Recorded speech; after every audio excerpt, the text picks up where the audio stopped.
Muito boa tarde. A Saber Viver Lisboa TV veio à Federação Portuguesa de Osteopatas perceber em que consiste a ciência osteopatia. Como tal, vamos entrevistar o Sr. Dr. José Paulo Pereira, que é o seu presidente, e o vice-presidente desta mesma federação, o Sr. Dr. Fernando Diniz Batista. Muito boa tarde a ambos. Boa tarde. Boa tarde. A Saber Viver Lisboa TV agradece a vossa amabilidade por estarem aqui no sentido de explicar aos portugueses em que consiste a osteopatia e qual o seu papel na profilaxia, ou seja, na prevenção em saúde e na terapêutica. Senhor Dr. José Paulo Pereira, em primeiro lugar, poderia esclarecer-nos em que consiste esta ciência da osteopatia? A osteopatia consiste na avaliação e na intervenção manual nos tecidos, tanto ao nível musculoesquelético como ao nível dos órgãos internos. Muito bem. E visa, portanto, Sr. Dr. Diniz Batista, portanto, o principal objetivo desta ciência é basicamente intervir antes que a doença apareça? Exatamente. Essencialmente, a osteopatia é uma ciência, podemos enquadrá-la como portanto, uma arte clínica que visa essencialmente os cuidados primários de saúde.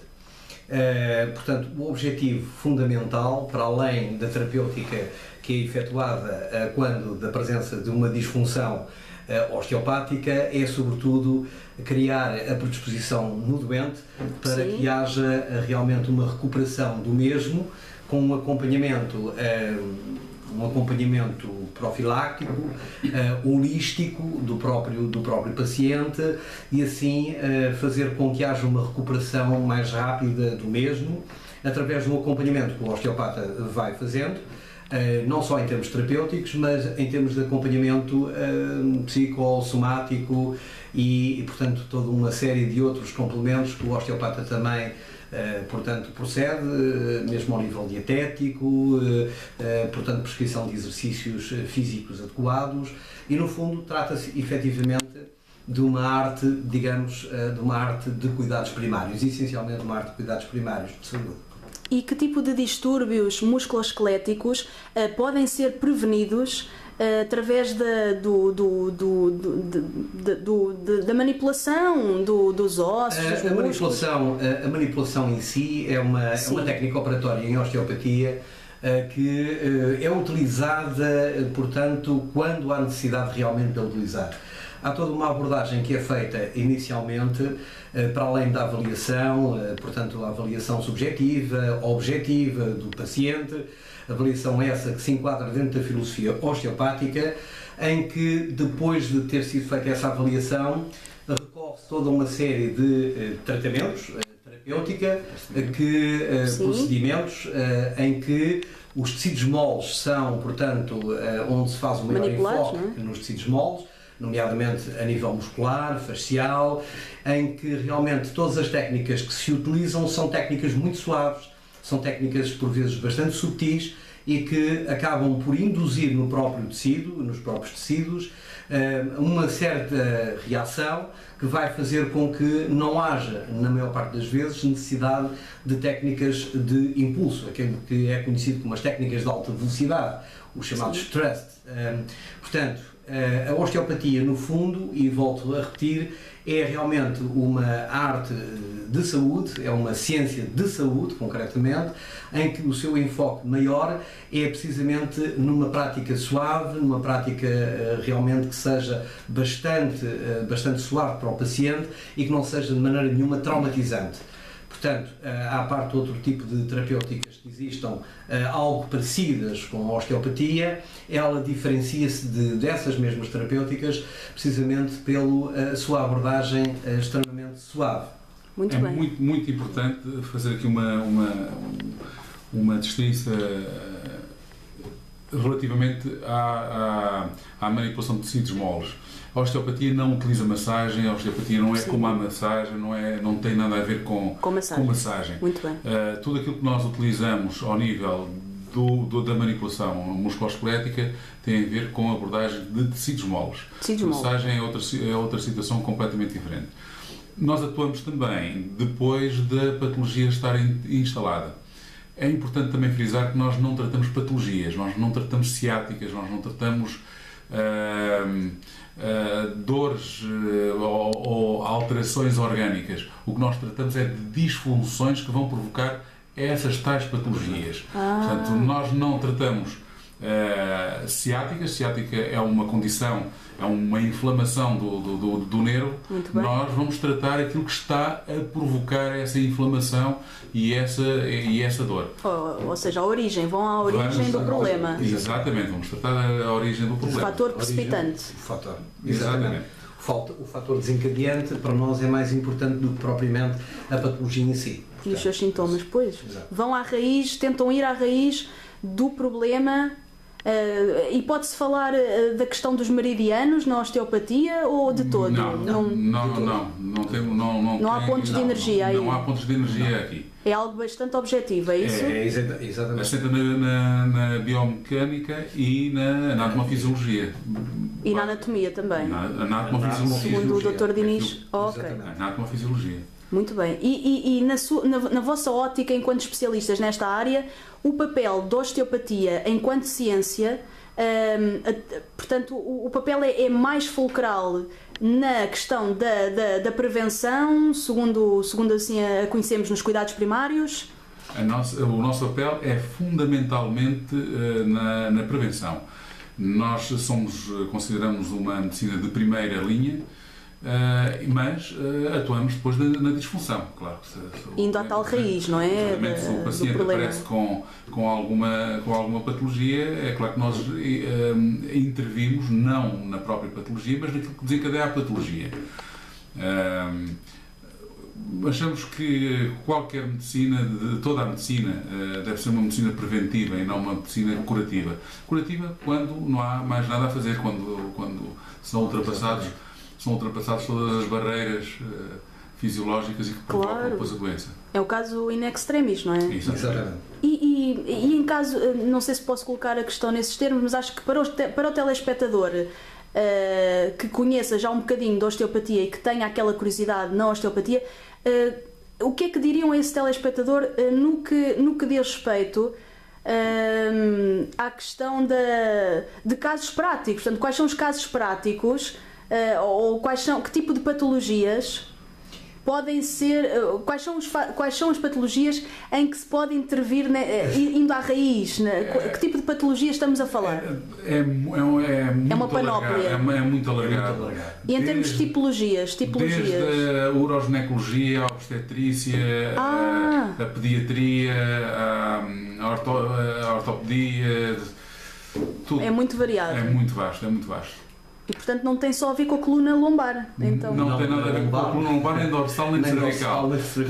Posso-lhe avançar que... é importante desmistificar estas velhas noções. Posso-lhe avançar que talvez 80% daquilo que as pessoas dizem dores da coluna cervical não tem nada a ver com a coluna cervical. Tem a ver com os órgãos envolventes. Pois, o Dr. Diniz explicou-me isso há pouco mesmo, da importância dos órgãos, não é? Enquanto precipitantes. E de maneira que... Diga, doutor. Essencialmente, não sei, querias completar, essencialmente, e volto a dizer, e volto a repetir aquilo que o meu colega disse, nós não tratamos patologias, que fique isto bem a ser, nós tratamos disfunções, e essencialmente nós tratamos disfunções somáticas. Portanto, muito bem. Que geram patologias. Que geram, efetivamente, depois as patologias. Aquilo que se chama. Que é a habilidade de patologias. Portanto, patos, doença. Portanto, nós... efetivamente, quando abordamos um paciente, abordamos no seu todo. Nós não tratamos, holisticamente falando, não é? Nós não tratamos de abordar o doente numa situação meramente regional. Portanto, se o indivíduo se apresenta, portanto, se o paciente se apresenta com uma dor de ombro, por exemplo, muito bem, nós não podemos de maneira nenhuma observar só a condição da dor, essencialmente do ombro. Nós vamos tentar perceber qual é a causa, portanto, qual é o fator desencadeante dessa dor no ombro. Pode ser uma situação traumática a nível, portanto, do próprio ombro, mas como poderá ser também uma situação traumática numa vista ou num órgão interno e, portanto, é papel fundamental para nós, antes de qualquer abordagem terapêutica que se possa efetivamente realizar naquele utente, naquele paciente, perceber efetivamente de onde é que procede o problema. Daí a osteopatia não ser uma mera especialidade, de uma outra ciência qualquer, mas uma ciência concreta, bem definida, em que tem toda uma raiz que tem a ver com tudo o que sejam ciências biomédicas, e daí o osteopata ser um profissional de saúde integral. Portanto, a única coisa que nós não fazemos, efetivamente, é prescrever medicação alopática ou fazer procedimentos cirúrgicos. Tudo o resto nós fazemos de acordo com aquilo que são as ciências biomédicas. A partir daí há toda uma filosofia e toda uma ciência osteopática própria que faz com que nos diferenciemos dos outros profissionais de saúde. Portanto, a osteopatia, como eu disse e volto a reafirmar, é essencialmente uma ciência de cuidados primários de saúde. E é, portanto, esse enfoque que nós tentamos dar na nossa praxis clínica do dia-a-dia. Muito bem. Uma dúvida que me ficou quando falaram das várias intervenções que a osteopatia pode ter na pediatria, no casos pediátricos, na uroginecologia. Uma dúvida que me ficou. Portanto, a osteopatia tem sempre a ver com uma intervenção ao nível ao nível musculoesquelético, mas depois que tem várias relações com o resto do organismo, é isso? Exatamente. Quando falaram nessas várias especialidades envolvidas, fiquei um pouco com essa dúvida. Portanto, quando falaram na uroginecologia, tem a ver, quer dizer, tem a ver com as manifestações clínicas que uma disfunção musculoesquelética pode ter. É isso? Para eu tentar perceber. Exatamente, e vice-versa. Portanto, se me pudessem explicar mais um bocadinho. Diga. É importante que, para desmistificar. Que fique claro o seguinte: não existem especialidades na osteopatia. A osteopatia é uma osteopatia geral. Há pessoas que se dedicam mais a uma determinada área. Mas, de qualquer maneira, tem que ter a formação base da osteopatia, porque senão não conseguem interligar o corpo. Claro. Posso-lhe dar um exemplo de senhoras pós-parto que aparecem com muita frequência com dor ao nível dos joelhos, ou com diminuição da circulação ao nível da coxa, e que não é mais nem menos do que uma alteração ao nível dos órgãos internos pélvicos, que vai provocar um aumento da tensão ao nível dos obturadores e que, por sua vez, comprimem os vasos sanguíneos e os nervos que por aí passam. Portanto, como pode ver, há uma interligação total do corpo e não podemos dividir a osteopatia por especialidades. Cai-se muito no erro. E nós temos assistido e é um drama para a osteopatia ver pessoas e ver alguns especialistas de outras áreas da medicina tirarem cursos de osteopatia por especialidades, que não faz sentido absolutamente nenhum. Nós não podemos dissociar um pé de um ombro. Se o pé não estiver na sua posição correta, vai provocar um desequilíbrio, vai provocar um desvio ao nível do tórax, vai deixar o ombro pendurado no pescoço e vai trazer daí uma série de problemas, percebe? Portanto, não se pode dissociar essas coisas. Como não se pode dissociar, por exemplo, uma dor do ombro de um problema do diafragma. O nervo frénico que inerva o diafragma é um nervo que, depois de irritado, vai provocar dores ao nível do ombro. E por aí afora. Portanto, as noções de anatomia são fundamentais. Importantes e fundamentais para conseguirmos interligar e perceber como é que o organismo interage. Quando acontece por muitas vezes os pacientes aparecerem na consulta e dizerem que eu tenho muitas dores na coluna porque tenho uma escoliose muito grande ou tenho uma cifose muito grande. Isso não é um problema. Para o osteopata o problema não é corrigir a cifose ou corrigir a escoliose. O problema é que o doente seja funcional. Exato. O doente pode ter uma escoliose muito grande, mas não se pode fazer nada dessa escoliose porque o doente é funcional. O doente não tem problemas absolutamente nenhum, não tem dores. Os órgãos que estão internos já estão adaptados àquela escoliose, àquela forma daquele tórax, e não se pode intervir numa pessoa com esse tipo de problemas. Portanto, São este tipo de abordagem que é muito importante ao nível da osteopatia. E quando se faz formação ao nível da osteopatia em separado, cai-se muito no erro de tentar segmentar, não é? entre aspas, endireitar aquilo que não é endireitável. Nós não endireitamos absolutamente nada. Exato. Nós tornamos funcional aquilo que não é funcional. Exato. Portanto, tem a ver com a funcionalidade. Aliás, Sr. Dr. Diniz. Para complementar aquilo que o completar aquilo que o meu colega disse, inclusivamente podemos cair no erro, e que é muito comum em pessoas que realmente não têm formação adequada, que é precisamente, como ele estava a dizer, em relação, por exemplo, a estas disfunções estruturais, nomeadamente as cifoses, as escolioses, cair no erro de tentar endireitar o que não é endireitável, como, enfim, caindo neste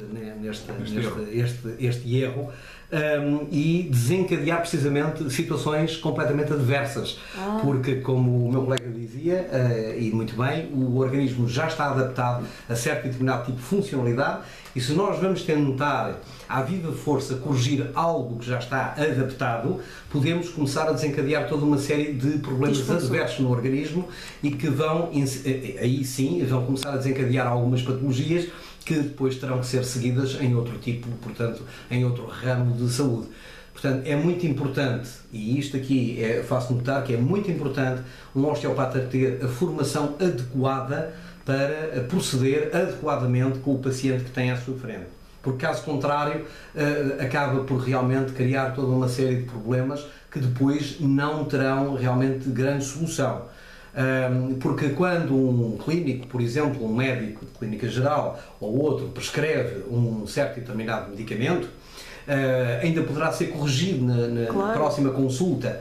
Caso um osteopata proceda a uma manipulação, por exemplo, indevida, essa manipulação não pode ser de maneira nenhuma reduzida ou desfeita. Portanto, o problema fixou-se no paciente. Exato. E depois há toda uma série de problemas ou fatores que vão ser, ou consequências. É um fator desencadeante de uma série de consequências que depois o osteopata não as conseguirá resolver. Portanto, nós temos que ter sempre em boa nota que quando recorremos a um profissional osteopata, devemos recorrer a osteopatas devidamente formados. E só assim é que poderemos ter minimamente o garante de podermos estar a ser assistidos por profissional de saúde em osteopatia devidamente credenciado. E como uma pergunta, como os portugueses podem ter acesso, portanto, é telefonando aqui para a Federação, para darem contactos, como é que os portugueses podem estar, portanto, cientes e confiantes em relação ao osteopata que vão escolher? Porque, pronto, às vezes pode haver algum profissional que não esteja lá está com aquela credenciação, uma vez que a Federação Portuguesa de Osteopatas tem nome, tem credibilidade e tem feito toda uma prática clínica credível a esse nível, pensam que os portugueses devem telefonar para aqui ou para outro organismo? Enfim, como é que as pessoas, porque ainda existem alguns mitos em relação a todas as ciências que sejam complementares, não é? Como é que as pessoas podem estar confiantes e convictas de que devem procurar aquele especialista? A Federação Portuguesa de Osteopatas tem feito um trabalho já desde 2000, do ano 2000, foi quando foi formada. Antes disso haviam as associações de osteopatas, que depois deram origem a esta federação.